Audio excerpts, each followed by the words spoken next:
할렐루야. 주님의 이름으로 사랑하고 축복합니다. 이 시간에 우리 수요일을 맞이해서 수요 예배를 맞이해서 우리 함께 또 예배 자리로 나아가도록 하겠습니다. 우선은 사도신경하고 그리고 찬송하고 우리가 말씀을 나누는 그런 시간을 갖도록 하겠습니다. 우리 사도신경 새로 번역된 새로 개정된 사도신경으로 하겠습니다. 나는 전능하신 아버지 하나님 천지의 창조주를 믿습니다. 나는 그의 유일하신 아들 우리 주 예수 그리스도를 믿습니다. 그는 성령으로 잉태되어 동정녀 마리아에게서 나시고 본디오 빌라도에게 고난을 받아 십자가에 못 박혀 죽으시고 장사된 지 사흘 만에 죽은 자 가운데서 다시 살아나셨으며 하늘에 오르시어 전능하신 아버지 하나님 우편에 앉아 계시다가 거기로부터 살아있는 자와 죽은 자를 심판하러 오십니다.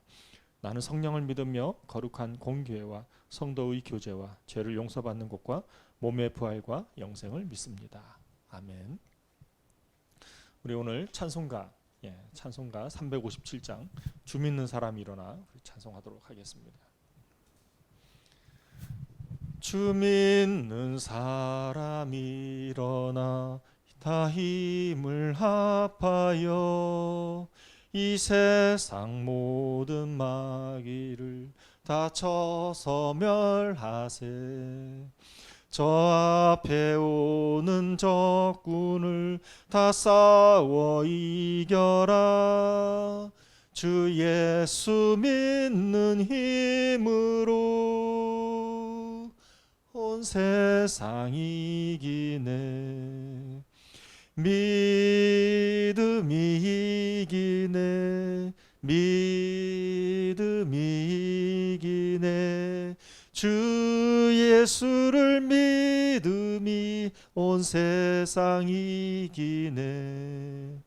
온 인류 마귀 괴율로 큰 죄에 빠지니 진리로 띠를 띠고서 늘 기도드리세. 참 믿고 의지하면서 겁 없이 나갈 때 주 예수 믿는 힘으로 온 세상 이기네. 아멘. 믿음이 이기네. 믿음이 이기네. 주 예수를 믿음이 온 세상 이기네. 끝까지 이긴 자에게 흰 옷을 입히고 또 영생 복을 주시니 참 기쁜 일일세. 이 어두운 세상 지나서 저 천성 가도록 주 예수 믿는 힘으로 온 세상 이기네. 아멘. 믿음이 이기네. 믿음이 이기네. 주 예수를 믿음이 온 세상 이기네. 아멘. 믿음이 이깁니다. 오늘 하나님께서 저와 여러분들에게 주시는 말씀 사무엘상입니다. 사무엘상 23장 1절부터 14절 말씀이 되겠습니다. 사무엘상 23장 1절에서 14절 말씀이 되겠습니다. 제가 말씀을 봉독하겠습니다. 사람들이 다윗에게 전하여 이르되 보소서 블레셋 사람이 그 일날을 쳐서 그 타작마당을 탈취하더이다 하니 이에 다윗이 여호와께 묻자와 이르되 내가 가서 이 블레셋 사람들을 치리이까. 여호와께서 다윗에게 이르시되 가서 블레셋 사람들을 치고 그 일날을 구원하라 하시니 다윗의 사람들이 그에게 이르되 보소서 우리가 유다에 있기도 두렵거든 하물며 그 일날에 가서 블레셋 사람들의 군대를 치는 일이있까 한지라. 다윗이 여호와께 다시 묻자온데 여호와께서 대답하여 이르시되 일어나 그 일나로 내려가라. 내가 블레셋 사람들을 내 손으로 내 손에 넘기리라 하신지라. 다윗과 그의 사람들이 그일라로 가서 블레셋 사람들과 싸워 그들을 크게 쳐서 죽이고 그들의 가축을 끌어오니라. 다윗이 이와 같이 그일라 주민을 구원하니라. 아히멜렉의 아들 아비아달이 그일라 다윗에게로 도망할 때에 손에 에봇을 가지고 내려왔더라. 다윗이 그일라에 온 것을 어떤 사람이 사울에게 알림해 사울이 이르되 하나님이 그를 내 손에 넘기셨도다. 그가 문과 문빗장이 있는 성읍에 들어갔으니 갇혔도다. 사울이 모든 백성을 군사로 불러 모으고 그일라로 내려가서 다윗과 그의 사람들을 에워싸려 하더니 다윗은 사울이 자기를 해하려 하는 음모를 알고 제사장 아비아달에게 이르되 에봇을 이리로 가져오라 하고 다윗이 이르되 이스라엘의 하나님 여호와여 사울이 나 때문에 이 성읍을 멸하려고 그일라로 내려오기를 꾀한다 함을 주의 종이 분명히 들었나이다. 그일라 사람들이 나를 그의 손에 넘기겠나이까? 주의 종이 들은 대로 사울이 내려오겠나이까? 이스라엘의 하나님 여호와여 원하건대 주의 종에게 일러 주옵소서 하니 여호와께서 이르시되 그가 내려오리라 하신지라.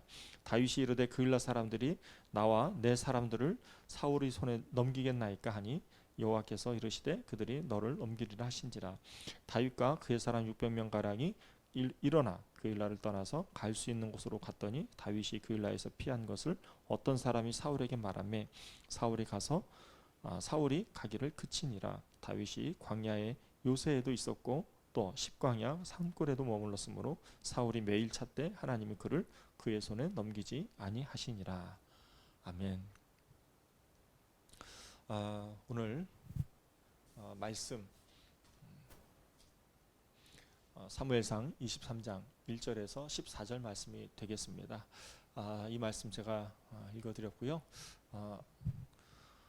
이제 봄이 됐습니다. 잠깐 이제 광고 하나 하면은요. 이제 봄이 되었고 저희 그 이제 봄을 맞이해서 이제 저희 교회도 뭔가 좀 이제 기존에 이제 영상 예배를 이제 약간 이제 하이브리드 예배로 해서 영상과 오프라인을 병행하려고 부단히도 힘쓰고 애쓰고 노력하고 있습니다. 특별히 영상에서 예전에 저희가 이 미디어 장비를 썼을 때 다소 이렇게 화질이라든지 음향이 좀 좋지 않아서 저희들이 지금 장비를 좀 개선하고 있는 상황입니다. 여러분들 계속해서 관심 가져주시고 또 좋은 영상 또 좋은 음질을 통해서 여러분들을 더 잘 섬겼으면 좋겠습니다. 이를 위해서 함께 기도해 주셨으면 좋겠습니다. 잠깐 기도하고 오늘 말씀 나누도록 하겠습니다. 하나님 아버지 감사합니다. 오늘 수요 예배입니다. 저희들이 다 같이 모여서 예배드리면 좋겠지만 그렇지 못하는 그런 상황과 환경 가운데 있습니다. 그래도 이렇게나마 또 영상으로 함께 예배드리고 또 미디어로서 함께 참여하는 우리 성도님들 하나님 동일하게 은혜가 있게 하여 주시옵소서. 부족한 제가 말씀을 전할 때에 제가 받은 은혜 함께 공유할 터인데 함께 은혜를 나눌 터인데 이 은혜가 이 예배에 함께 참여하는 모든 분들에게 미디어 성도들에게도 동일한 은혜가 있게 하여 주시옵소서. 감사드리며 살아계신 예수 그리스도의 이름으로 기도드렸사옵나이다. 아멘. 오늘 말씀은 이제 블레셋 사람들이 그일라를 이제 칩니다. 그일라를 치러 이제 올라가니까 다윗이 이제 이 소식을 듣게 됩니다. 이 소식을 듣게 돼서 다윗은 하나님 앞에 기도하죠. 하나님 그일라를 도와주리까 했을 때 하나님께서 응답하시지만 또 함께 있는 동역자들이 도와주질 않게 됩니다. 그래서 다윗은 다시 하나님께 기도하죠. 그리고 그 기도를 통해서 응답을 받고 다시 동역자들과 함께 이제 그일라를 이제 구하러 가게 됩니다. 이게 바로 오늘 사무엘상 23장 1절에서 6절 말씀의 내용이고요. 5절 말씀의 내용이고 6절부터 14절까지의 말씀은 이제 그일라에서 블레셋을 물리치고 나니까 이제 그일라에 있다는 것을 누군가 사울에게 알렸던 것입니다. 그러자 사울이 때는 이때다. 왜냐하면 그일라의 성 안에 갇혀 있는 것이다. 그래서 사람들을 군사들을 모아서 그일라로 내려와서 다윗을 잡으려고 합니다. 이때 다윗이 하나님께 묻습니다. 두 가지를 묻는데, 하나는 사울이 과연 이쪽으로 내려올까요? 라고 물어보니까 하나님께서 내려온다라고 합니다. 두 번째로 그일라 사람들이 자신을 사울에게 넘겨줄까요? 라고 물어보니까 하나님께서 넘겨줄 것이다 라고 말합니다. 그러자 다윗은 자신과 함께 했던 600명의 사람들과 함께 그일라를 떠나서 다시 이제 광야 생활을 한다는 것이고, 하나님의 도우심으로 사울은 다윗에게 넘어지지 않았다라는 내용이 23장 1절부터 14절까지 말씀의 개요입니다. 이 말씀의 개요를 통해서 제가 말씀을 묵상하는 가운데서 궁금한 것이 생겼습니다. 그것이 뭐냐면, 도대체 그일라라는 땅이 어떤 땅인가 라고 제가 자료를 찾아봤더니 그 자료가 이렇게 돼 있더라고요. 남부 이스라엘에 있으면 고대 근동 당시에 남부는 유다가 되지 않겠습니까? 그 유다의 접경 지역에 있었는데 그 도시는 어떤 도시였냐면 굉장히 비옥한 땅이었다고 합니다. 또 좋은 목초지로 유명했다고 합니다. 쉽게 말하면 농업과 목축업이 잘 되는 아주 좋은 땅이었던 것이죠. 그러다 보니까 이제 그일라 주변 지역에는 포도원과 올리브 또 과수원으로 유명했다고 합니다. 이게 말이 그렇죠. 고대 세계에서 이것은 최첨단 상품과 같은 겁니다. 포도주와 또 기름을 생산하니 얼마나 이 지역이 유명했겠습니까?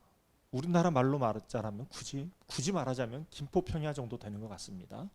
네, 거기에 여기 끝나지 않고 또 산 비탈에서 풀을 뜯는 그 양이 이게 질이 좋았던 거예요.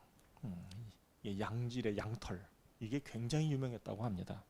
그러니까 이렇게 환경도 좋지요, 땅도 좋지요, 뭐 부족할 게 없는 그런 그일라 지역이었습니다. 이 지역에 문제가 없었느냐? 문제가 있었습니다.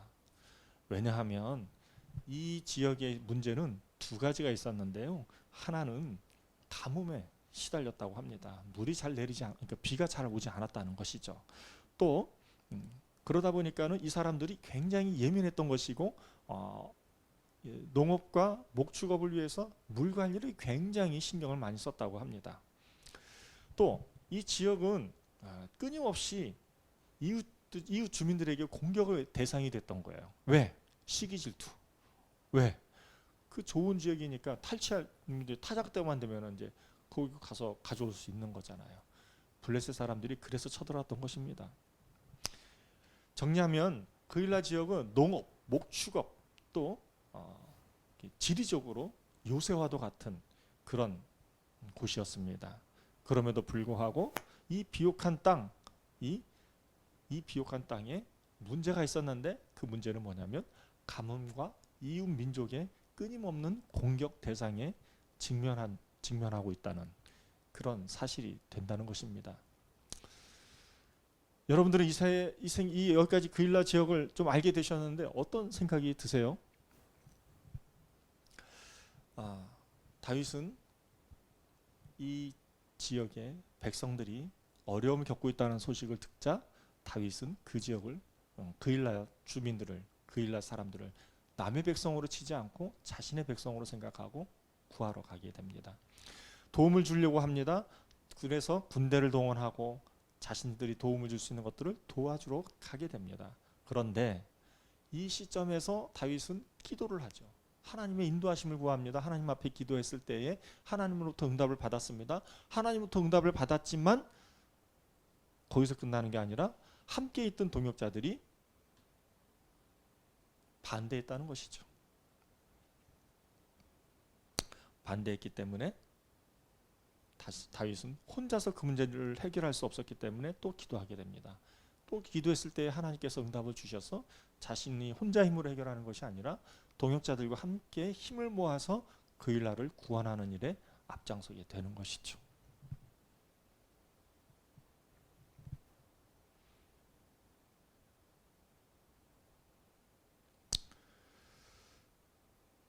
우리는 어려운 문제에 맞닥뜨리게 되면 어떻게 이 문제를 해결하지? 어떻게 하면 내가 이 문제를 해결할 수 있을까? 고민을 하게 됩니다. 생각을 하게 됩니다. 또 자신이 할 수 있는 방법들을 막 찾아내게 됩니다. 그러나 다윗은 그렇게 하지 않았습니다. 하나님을 믿는 신실한 신앙인들은 이 변곡점이라고 하는 지점에 왔을 때 어떻게 해야 되는가? 하나님의 인도함을 받아야 된다는 것이죠.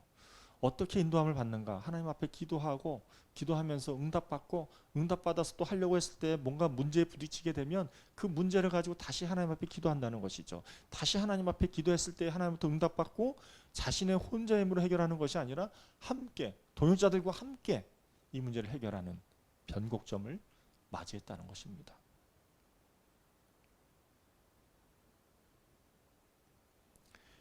이 변곡점은 우리의 삶에서 위기가 변곡점이 될 수도 있습니다. 또 새로운 시작이 변곡점이 될 수 있습니다.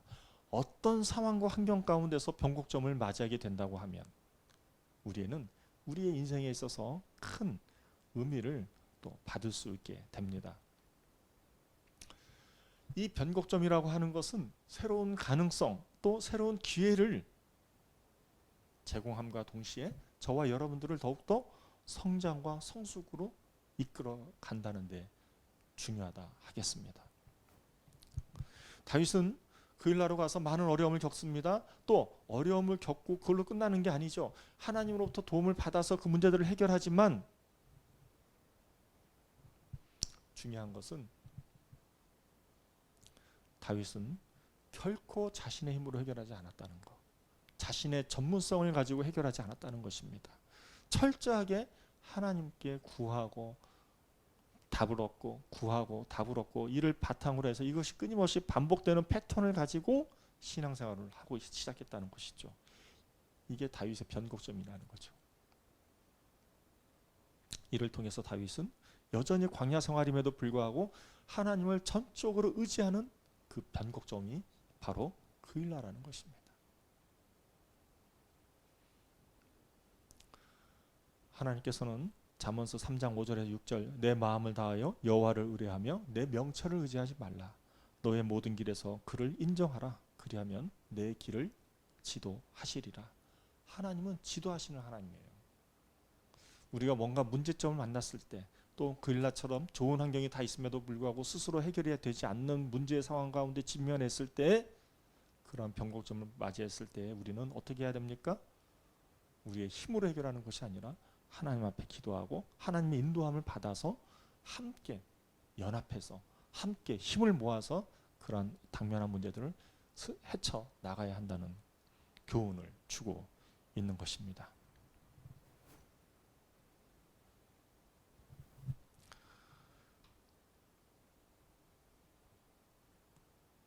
제가 어저께 잠이 잘 오지 않아 가지고 좀 몸이 컨디션이 좀 좋지 않아서 늦게 잠을 자게 됐는데 늦게 잠을 자는 가운데서 한 영상을 보게 됐는데 차유진 카이스트 차유진 박사의 졸업 발표문을 제가 보면서 큰 감동을 받았습니다. 짧은 영상인데 제가 큰 감동을 받았습니다. 제가 그 영상을 통해서 오늘 말씀의 제목을 변곡점으로 정했으면 좋겠다라는 생각을 하게 됐고요. 또 제가 큰 은혜를 받아서 제 삶에 있어서 또 우리 자녀들에게도 또 똑같이 보여주면서 우리가 뭔가 문제점에 맞닥뜨렸을 때 우리가 문제점을 가지고 당황하지 않고 혼란스러워하지 않고 이 방법 저 방법을 다 동원하는 것이 아니라 하나님 앞에 나아가서 하나님께 기도하고 하나님부터 응답받고 이러한 패턴을 가지고 일상생활에서 그러한 패턴을 가지고 하나님께 묻고 또 답을 받는 이런 패턴을 가지고 우리가 뭔가 문제를 하나의 변곡점으로 만들면 좋겠다라는 그런 큰 도전을 받게 되었다는 것입니다. 제가 이 영상을 여러분들과 함께 나누면서 오늘 수요 예배를 마무리할 텐데요. 저만 은혜 받는 그런 시간이 되는 것이 아니라 여러분도 동일하게 은혜 받는 그런 시간이 되었으면 좋겠습니다. 다음으로 바이오 및 뇌공학과 박사과정 차유진 졸업생의 대표 연설이 있겠습니다. Next, Eugene Cha of the Department of Bio and Brain Engineering will deliver his valedictorian speech.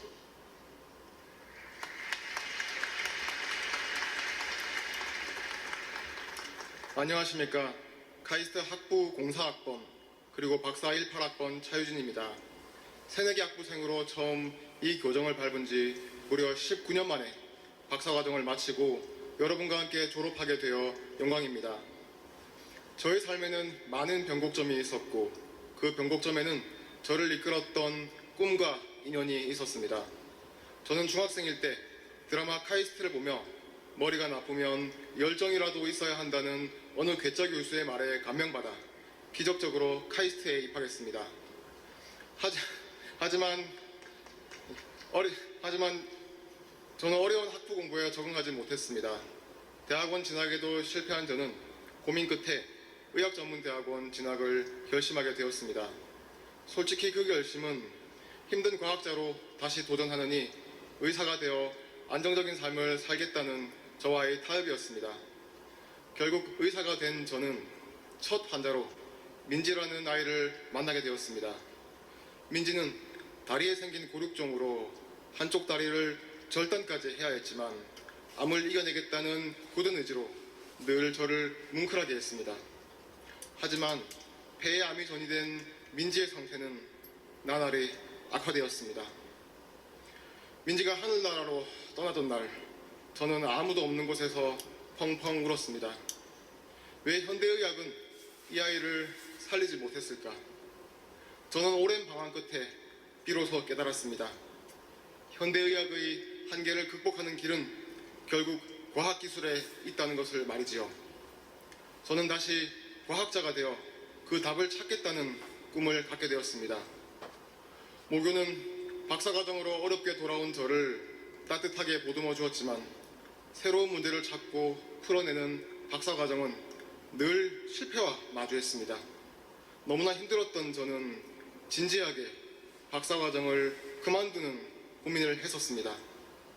하지만 의미 있는 많은 실패는 적당한 성공보다 훨씬 소중하다는 지도 교수님의 말씀에서 저는 비로소 카이스트 정신을 배웠습니다.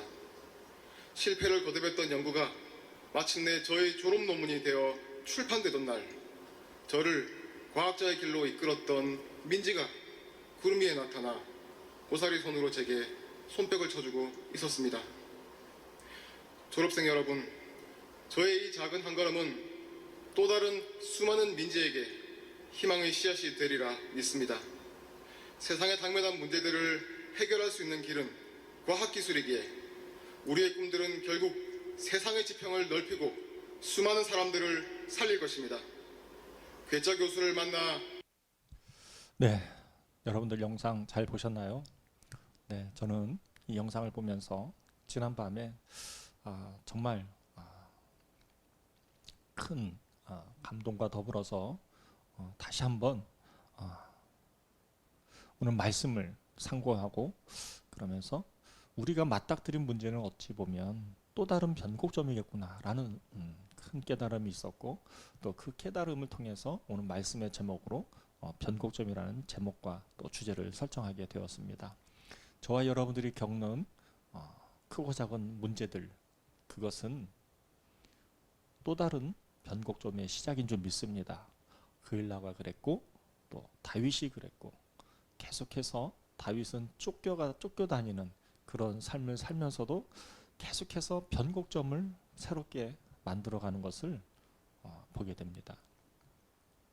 이걸 통해서 저와 여러분들이 하나님께서 주시는 교훈을 우리는 인식하고 받아들여야 합니다. 하나님께서 저와 여러분들에게 주시는 메시지는 지금 우리에게 주어진 그 문제는 회피의 대상이 아니라 그 문제들을 가지고 새로운 변곡점으로 만들어가야 한다는 것을 알게 되고 그 변곡점의 내용이 무엇이냐? 그것은 하나님과의 동행입니다.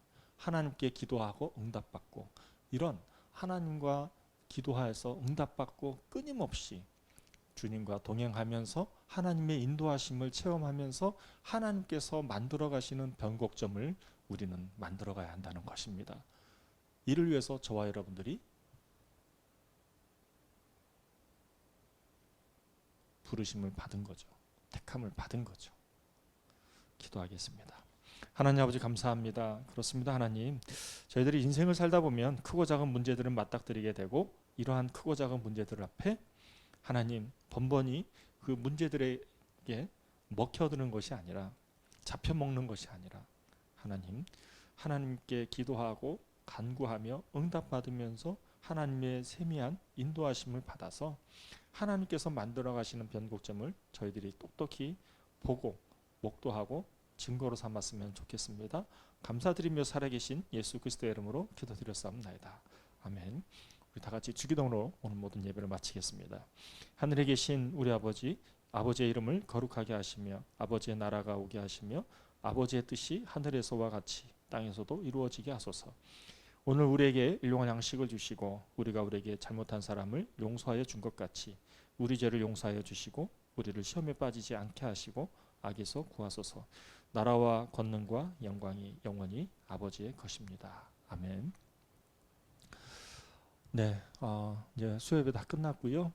이제 내일 모레 금요일에 또 저와 여러분들이 또 예배에서 함께 또 다시 만났으면 좋겠습니다. 감사합니다.